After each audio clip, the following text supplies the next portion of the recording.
1 week ago in Milwaukee, Wisconsin, the 2026 Milwaukee Pokemon Go Regional Championships were held. In last week's upload, I covered how at the end of a long weekend of battling, Firo rose to the top and claimed his first ever regional championship win. In today's video, I'm going to be covering some of the best battles that these Milwaukee Regional Championships had to offer. Honestly, it felt like day 1 and day 2 were incredibly stacked with regional champions, former rank 1 in the World Battlers, and it absolutely showed in the gameplay. So without further ado, let's hop into the matches. And the first match I'll be showcasing is between J Mills and Out of Pocket, two trainers who have structured their teams around the ever-powerful Shadow Dusknoir. J Mills is a battler who has hit rank 1 in the world on the Go Battle League leaderboards previously, and Out of Pocket is a multi-time regional champion. This is losers round 2 of day number 2, so it's a best of 3 match. The winner advances and the loser goes home. Both trainers lock in their Pokemon for game number 1, and it's a tricky lead for Out of Pocket, leading Lapras into Galarian Moltres. This Lapras does have access to Ice Beam, but due to the Dark subtyping on the Galarian Moltres, Psywave is double resisted. Galarian Moltres farms up quite a bit of energy, and J Mills is looking to land the big one as he goes for the Brave Bird. Brave Bird is going to connect, rocking the Lapras, and it's a simultaneous save switch, Shadow Talonflame into Lapras. Lapras will have the pacing advantage here, able to grab an early shield with a Sparkling Aria. But the reason why trainers run Shadow Talonflame is the Incinerate damage. Incinerate is so deadly from this Pokemon, and Out of Pocket can ramp up the damage even more with a Flame Charge. Pocket goes for an undercharge, as he is actually going to look to try and get as much of an energy head start out of this matchup as he possibly can. So he's had to go down 2 shields to 0, but will exit boosted and with so much loaded energy. Now J Mills has to decide, is it time to bring in the Dusknoir? In comes the Dusknoir, but Dusknoir is going to have to deal with back-to-back boosted flies from Out of Pocket. The fly is going to be no-shielded. That rocks the Dusknoir, picking up the one-hit KO. In comes Galarian Moltres. J Mills putting all of his hopes for game number 1 on the back of 2-shield Galarian Moltres. Moltres has to give up the first shield here and immediately going to have to give up the second shield as Pocket saved that Ice Beam from earlier in the game. Ice Beam will grab away that final Protect shield, and then the closer is revealed. It's Stone Edge Clodsire. And for J Mills, there's just no way out, as no one charge attack from the Galarian Moltres can knock out the Clodsire from this health range. Clodsire gets to the Stone Edge, that's going to connect. Galarian Moltres gets knocked out, and that's the game 1 win for Pocket. Hopping into game number 2, it's going to be the Clodsire for J Mills now into the Guzzlord for Out of Pocket. Now this is a very tricky lead for Pocket, as Pocket has made the choice to run Sludge Bomb instead of Dragon Claw. This makes matchups like Clodsire so much worse for the Guzzlord. Guzzlord no shields the Earthquake, and there is the switch out. In comes Lapras. Pocket banking on the fact that the Guzzlord energy will be more useful elsewhere.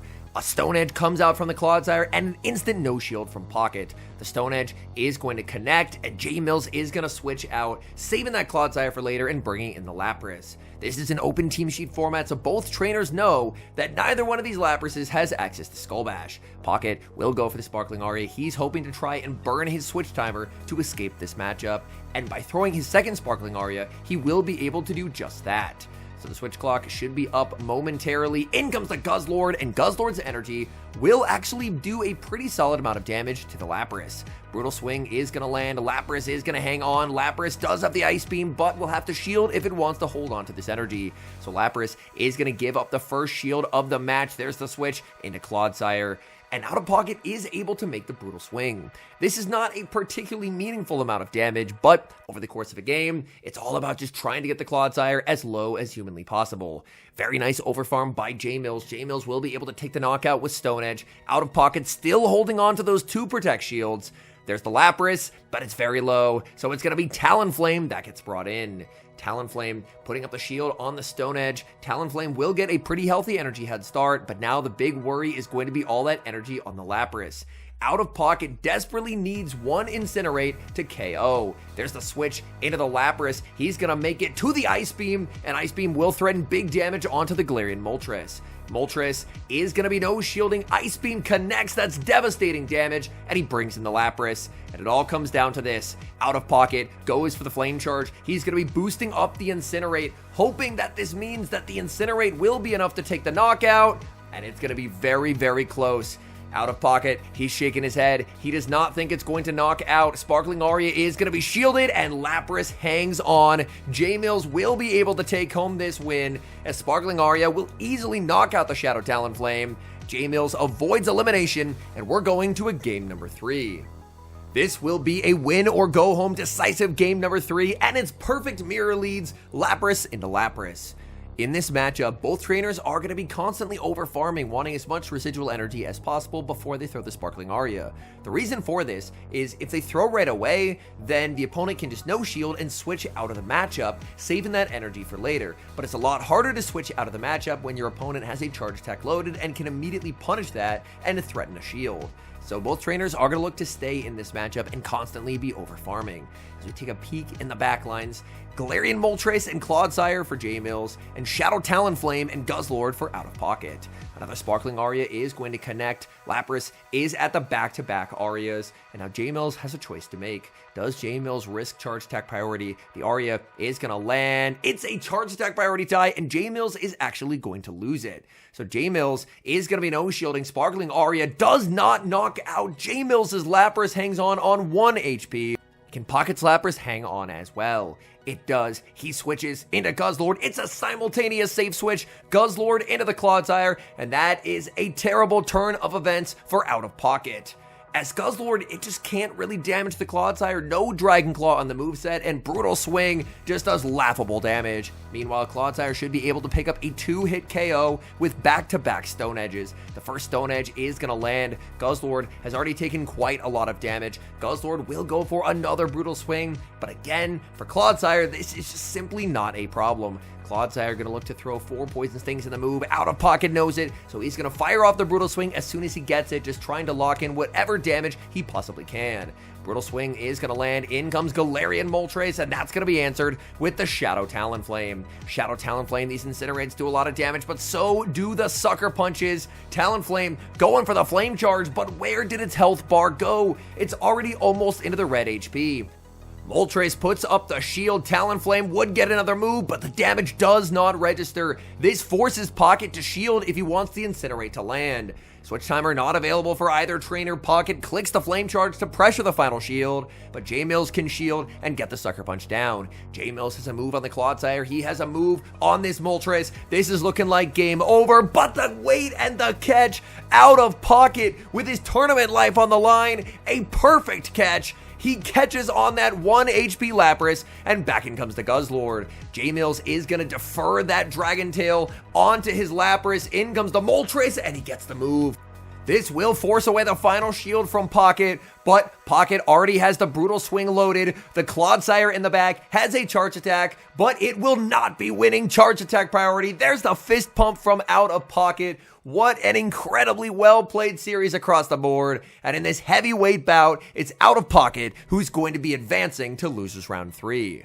The next matchup we'll be taking a look at is from Losers Round 3. It's from Prunov versus Elim, two incredibly good battlers. They lock in for game number 1, and it's going to be Galarian Corsola into the non-Shadow Feraligatr.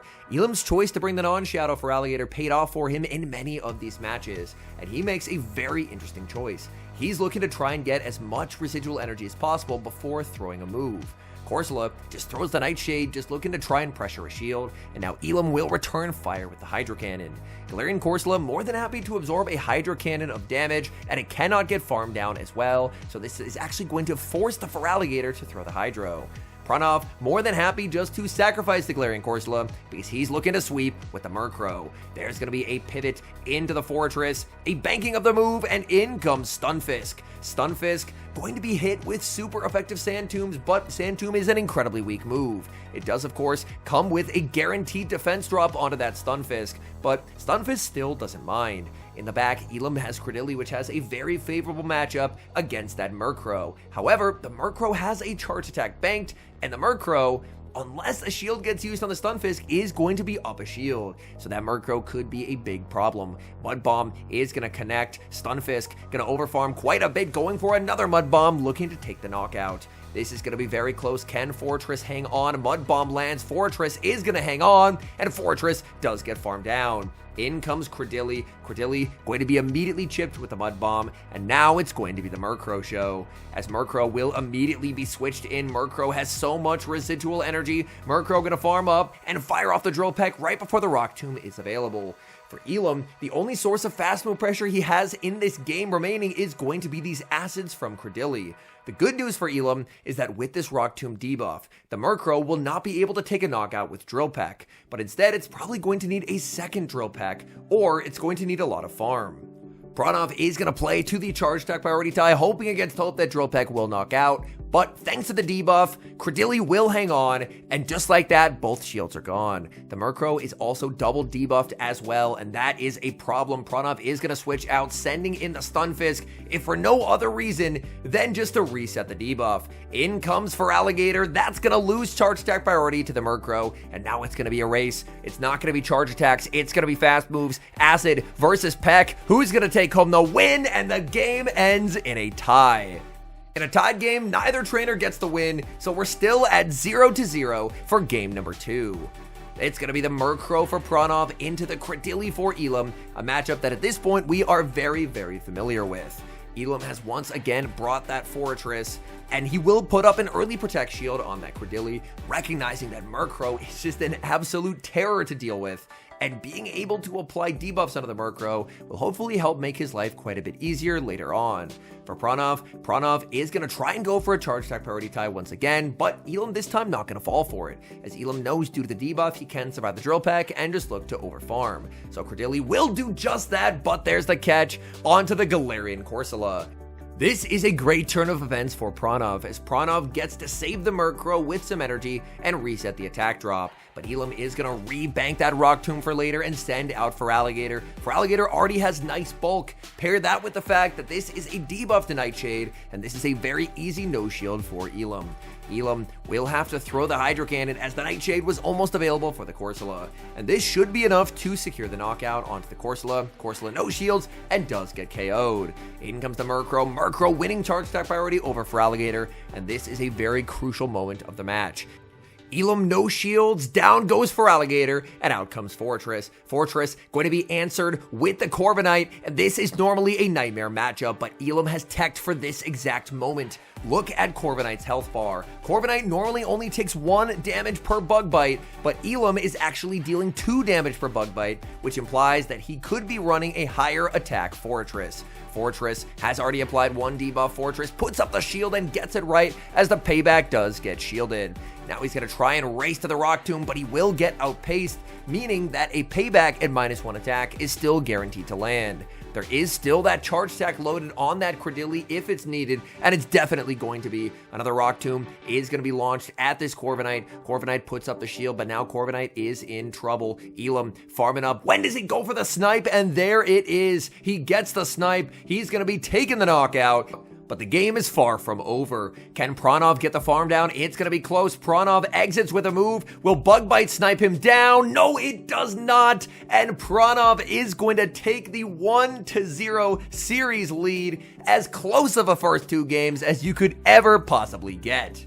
We now go to game number 3, and Prunov gets the lead call right. Fortress into Credilli. The safe switch for Alligator. Not really a clear answer for Prunov in the back, so Prunov is going to be staying on the field for now and investing in this Fortress. Fortress health will be incredibly difficult for that Credilli to get off the field, and Prunov recognizes that. Prunov going for the Rock Tomb. Elim is going to put up the Protect Shield, recognizing that this Feraligatr clearly must be a problem.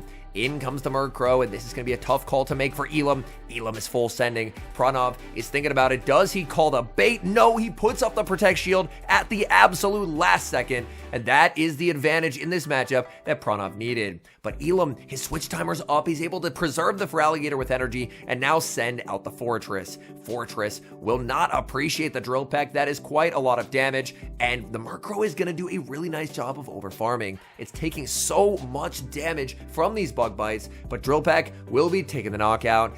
And Elim is now in trouble. The only Pokemon that has a good amount of HP is going to be that Credilli. And this is where Prunov's decision to keep the Fortress healthy will pay off, as Fortress is not in Rock Tomb range. Rock Tomb is going to connect. That does do quite a lot of damage. There's the switch into the Feraligatr trying to snipe, but Prunov with the reaction time throws the Sand Tomb and will be able to pressure the shield. Now Feraligatr will get the Hydro Cannon.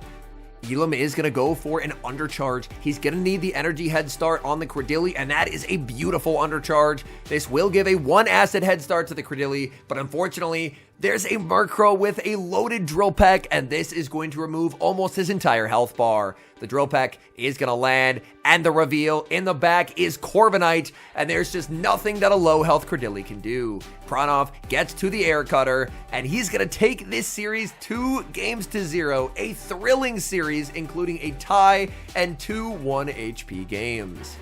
We move to the next match, which is the losers semifinals of Group G, Battle Bill versus Snots. Now, these two trainers are actually friends and had played earlier in the day, with Snots getting the 2-0 victory. So Battle Bill is out for a bit of revenge.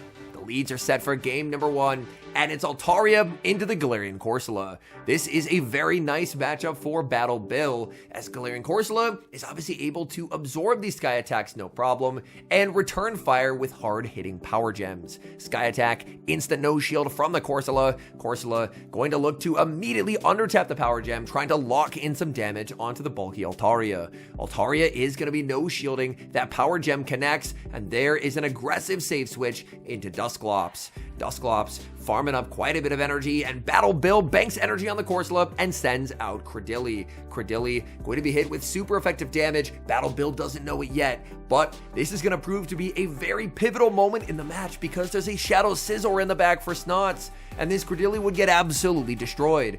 Now, however, because the Credilli is brought into the Dusclops, for Battle Bill, he's going to have the Charjabug into the Shadow Scizor, a matchup that heavily favors the Charjabug. Rock Tomb is going to land, debuffing this Dusclops. Dusclops farms up to the back-to-back Shadow Punches. Dusclops is very, very low, but does exit with a charge attack banked, as Battle Bill no-shields Credilli. In comes the Charjabug. Snots going to immediately undertap, potentially assuming that it was going to be the Corsola. But no, the Shadow Punch is going to land. Out comes Shadow Scizor, and this is a problem for the Scizor, as these Volt Switches do so much damage and Bullet Punch is resisted, which means Scizor can't really ever generate any kind of meaningful momentum. Scizor will continue the overfarm, firing off the Night Slash, maybe hoping for a Night Slash boost. It's only a 10% chance, but when it happens, it can flip a game. But there's no boost today. Instead, Battle Bill just gonna grab a shield with the discharge, and with each Volt Switch that crashes into the Scizor, this game gets more and more difficult for Snots to win.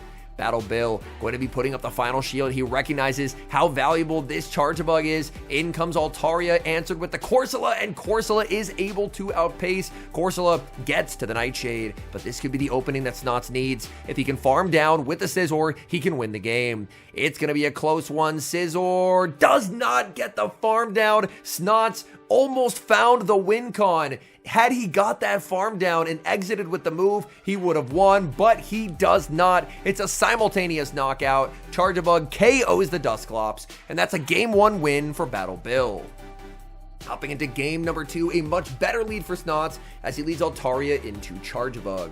Now, Charjabug has to fear from the big super effective damage from Flamethrower. Charjabug will have a pretty nice pacing advantage, firing off the Discharge, but Discharge is a very weak move, so that's not a problem for the Altaria.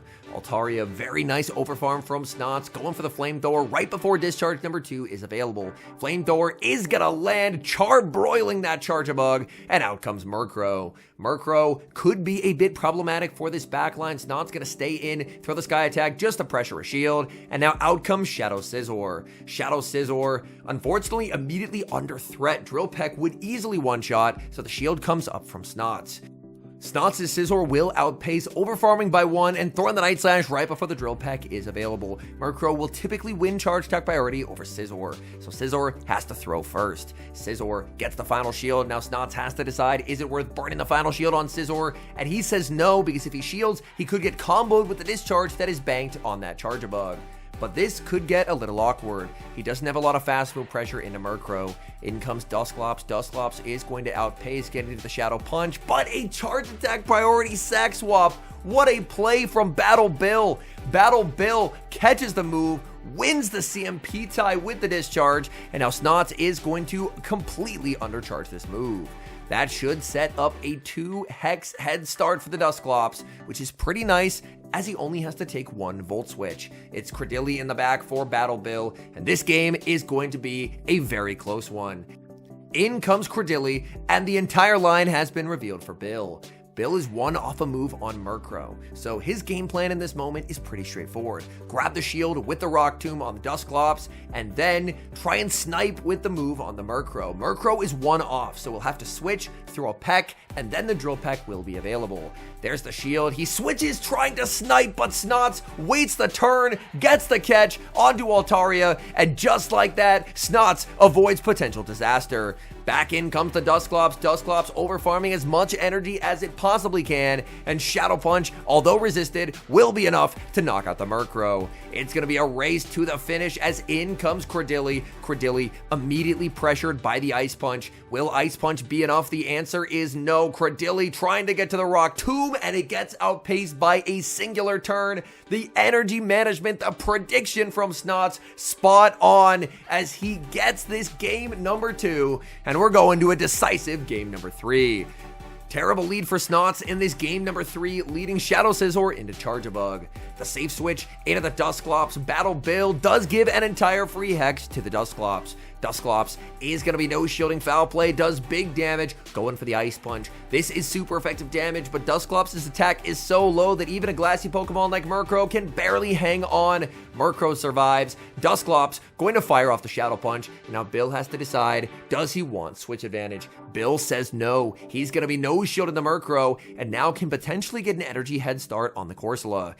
In comes the Corsola, getting the full Astonish down, no 1 HP Shadow Punches for the Dusclops, and out comes Scizor. Scizor immediately going for the Night Slash. The decision to throw a Bullet Punch and switch earlier in the game paying dividends for Snots, as it allows him to outpace here. The Night Slash is going to land, and that is some very nice damage. Scizor now has gotten this Corsola very low, but Corsola can look to switch. In comes the Charjabug. Scizor just wanting to get some damage as it goes for the Night Slash. Battle Bill has to decide, does he use his shields here? He says no. He no shields, and now out comes Altaria. Altaria, with the Dragon Breath rework, doesn't have the same fast move damage that it used to. Charjabug is going to try and hang on through all of this fast move pressure to connect with as many discharges as it can possibly get to. Another discharge is going to be available, and another no shield from the Altaria. This discharge will land. It's going to be getting Altaria pretty low. Snots, he has energy, and he's finally going to use it here. Bill puts up the shield. He now has the discharge, and Corsola is 3 Astonishes away from a move. If Corsola can potentially get to a move, that's the way that Bill wins this game. Discharge forces the shield. He switches. Snots switches. The prediction from Snots, and it pays off as Bill does not get that move. If Snots had not switched instantly, blindly predicting the switch out from Bill, then Corsola would have got the move, but instead, he's unable to get there, and Snots is going to emerge victorious. He gets the Sky Attack, knocking out the Charjabug. What an unbelievably good series between two friends. This year's Milwaukee Regional Championships had so many unbelievable battles that I probably could have made a video well over an hour just with the high quality of battles we had at this tournament. I feel like around 20 to 25 minutes is probably a pretty good sampling of the unbelievable battles that we got to witness. But this doesn't even showcase the losers finals, which I very nearly included in its entirety because I felt like that was a really well fought series between Prunov and LW Josh. But again, big congratulations to Meteor Falling for taking home the crown with Firo. And honestly, it's really exciting to see as the Pokemon Go Championship Series progresses year over year. The level of play continues to increase. CMP sack swaps, perfect predictions, switch outs, catches galore. This regional really had everything, and as this meta continues to develop, as we continue to see more and more trainers punching their tickets to Worlds, I cannot wait for the battles ahead of us. Anyways, thank you guys so much for watching. My name is Home Slice Henry, and this is More Slice Henry, my second channel where I make content primarily related to the Pokemon Go Championship Series, educational content about Pokemon Go PvP, and just about anything else that I feel doesn't really fit my main channel. If you enjoyed today's video, make sure to leave a like on it, subscribe to the channel if you haven't. I believe there's a new hype feature as well. So if you enjoyed the video, make sure to leave some hype on it, as I believe that will help it get recommended to newer people. Thank you so much for watching, and I'll see you guys in the next video.